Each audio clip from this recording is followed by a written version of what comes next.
No guys, ये बिल्कुल मैं एक्सेप्ट नहीं कर रहा था। अब समझ आया कि अगुल अली इतना क्यों फेवरेट था। इंडियन फाइटर को ये रियलिटी एक्सेप्ट कर लेनी चाहिए कि सिर्फ रीजनल फाइट से वो इंटरनेशनल लेवल की फाइट में compete नहीं कर पाएंगे। उन्हें एमएफएन को छोड़ के आउटसाइड कंट्री की अलग ऑर्गेनाइजेशन में फाइट करनी होगी, तभी वो यूएफसी लेवल फाइट में compete कर पाएंगे। इस साल इंडिया से एक ही तो फाइटर गए थे रोड टू यूएफसी में, और वो 36 सेकंड के अंदर नॉकआउट हो गए। ये बहुत ही ज्यादा डिसअपॉइंटिंग था। जो चीज मृदुल सोइकिया को अवॉइड करनी थी वही उन्होंने किया। उन्होंने अपना डिस्टेंस को मेंटेन नहीं किया। वो क्लोज डिस्टेंस में स्ट्राइकिंग करने की ट्राई कर रहे थे और होना क्या था, वो नॉकआउट हो गए। बट क्या ही कर सकते हैं। फाइट की ब्रेकडाउन बताऊं तो स्टार्टिंग के राउंड से ही अगुल अली को पता था कि मृदुल सोइकिया की वीकनेस क्या है, तो वो एग्रेसिवली घुस जाते हैं। फर्स्ट के सेकंड में मृदुल सोइकिया ठीक काम कर रहे थे। वो अपने लेग किक से डिस्टेंस को मेंटेन कर रहे थे, बट अगुल अली के 2 पंच कॉम्बिनेशन से उनका पूरा गेम ही बिगड़ गया। अगुल अली एक लेफ्ट बॉडी पंच मारते हैं, ओवर द टॉप राइट पंच मारता है, इससे मृदुल अली सर्वाइव तो कर जाता है।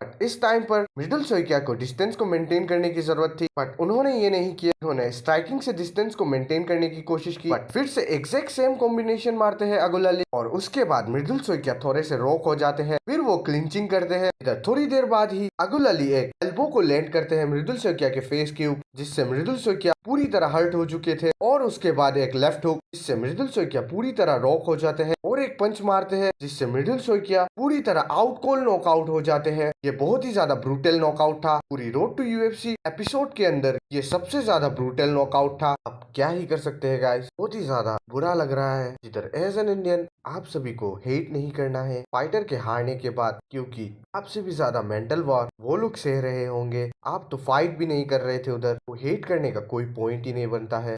हाई लेवल कंपटीशन तक पहुंचना ये भी बहुत ही ज्यादा प्राउड की बात है। तो एज एन इंडियन हेट नहीं करते, सपोर्ट करते हैं अपने फाइटर को। इन फ्यूचर श्योरली इंडिया से कोई ना कोई यूएफसी चैंपियन बन जाएगा।